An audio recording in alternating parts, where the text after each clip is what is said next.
Maintenant, on est dans une situation où c'est ce que vous dites qui renforce l'extrémisme. Quand vous dites que l'immigration pose un problème, il faut aussi parler des avantages de l'immigration. Parce que moi, quand je travaille en France, je paye mes impôts ici.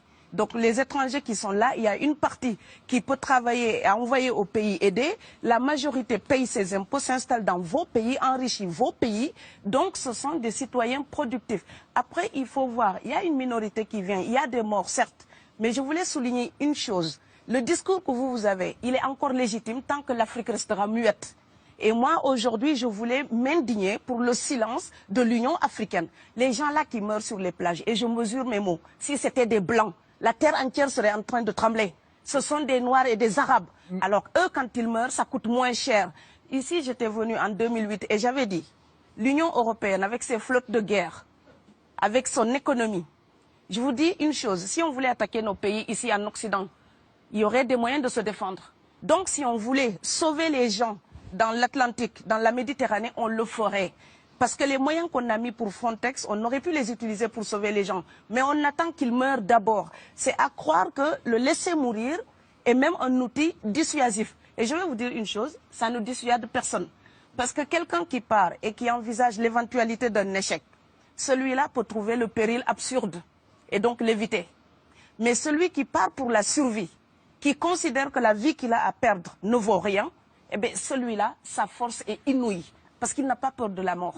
C'est exactement pourquoi il faut fermer des frontières complètement. Il faut sauver l'Afrique et sauver l'Europe. Vous ne pourrez pas rester comme des gens. Vous ne resterez pas comme des poissons rouges dans la forteresse européenne. La crise actuelle nous a démontré ça. Au jour d'aujourd'hui, l'Europe ne sera plus jamais épargnée tant qu'il y aura des conflits ailleurs dans le monde.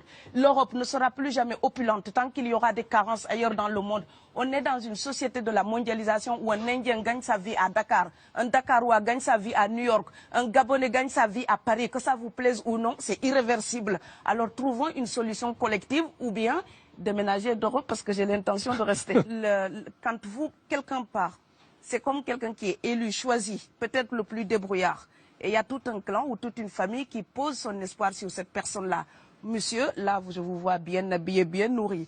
Si vous étiez affamé chez vous, peut-être que votre famille serait ravie d'imaginer que vous pourriez aller gagner de quoi faire vivre les autres. Donc c'est aussi une solidarité qui est en œuvre. On laisse partir quelqu'un, on compte sur lui. Vous allez me laisser terminer. Et Schengen, entre guillemets Schengen, ça me permet d'être invité aux Pays-Bas, monsieur, donner des conférences dans vos universités. Quand ils trouvent que mon cerveau est convenable, là, ils l'utilisent. Par contre, ils sont embêtés à l'idée d'avoir mon frère, qui n'est pas aussi diplômé que moi et qui pourrait avoir peut-être envie de travailler dans le bâtiment. Donc, vos pays deviennent schizophrènes. On ne peut pas trier les gens comme ça avec les étrangers utiles et les étrangers néfastes. Et la deuxième chose que je veux dire aussi, c'est que les Européens, là, on voit des Africains qui viennent, d'accord? Ce mouvement, ce déplacement de population, on le voit. Mais on ne voit pas le mouvement des Européens allant vers les autres pays.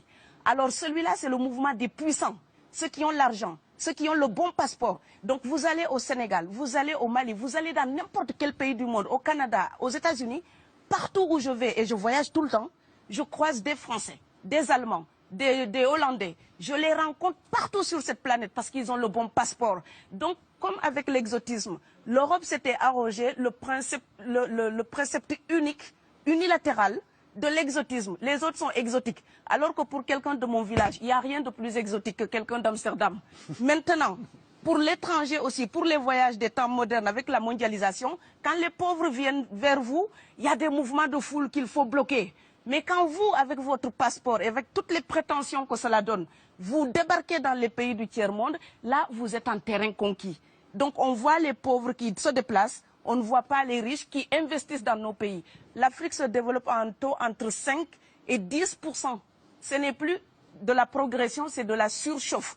Sauf que quand des pays du tiers-monde se développent et qu'ils n'ont pas les moyens, pour gérer tout ça, il faut une ingénierie, il faut une formation, il faut des populations pour installer une démocratie. Là, cette surchauffe-là, vous avez besoin qu'on reste dominé pour servir de débouché à l'industrie européenne. Alors il faut arrêter l'hypocrisie. On sera riches ensemble ou on va se noyer tous ensemble. Et je pense que l'Afrique et l'Europe, par exemple, sont là comme des enfants qui se regardent à travers un miroir déformant. Il serait enfin temps qu'ils se respectent, enfin qu'elles se respectent suffisamment pour pour que l'Europe arrête de nous envoyer ses déchets industriels pour construire avec nous de véritables industries, pour que l'Europe participe à ce développement et que l'Afrique, 60 ans après les indépendances, arrête de dire c'est la faute des autres. Au bout d'un moment, indépendance, c'est responsabilité. Si nous sommes vraiment indépendants en Afrique, nous sommes aussi responsables de notre destin. Et ça ne se fera pas sans les Européens et l'Europe ne s'en sortira pas sans l'Afrique parce que sinon nous serons un boulet que vous traînerez. Donc ce monde-là est lié et je pense que l'entente, je rêve d'une entente, d'une fraternité. Oui, je sais, ça fait bisounours. Mais il me faut garder cette utopie-là pour garder le courage d'écrire toutes les nuits. Parce que j'ai fait le vent de l'Atlantique il y a bientôt 12 ans. Aujourd'hui, à l'époque, quand je parlais de dizaines de morts dans l'Atlantique, on me disait « tu exagères ». Maintenant qu'on les ramasse par milliers, je suis absolument triste de devoir réaliser tout simplement qu'en tant qu'auteur, je ne fais que répondre à l'injonction de Schiller. La dignité de l'homme est remise entre vos mains, gardez-la.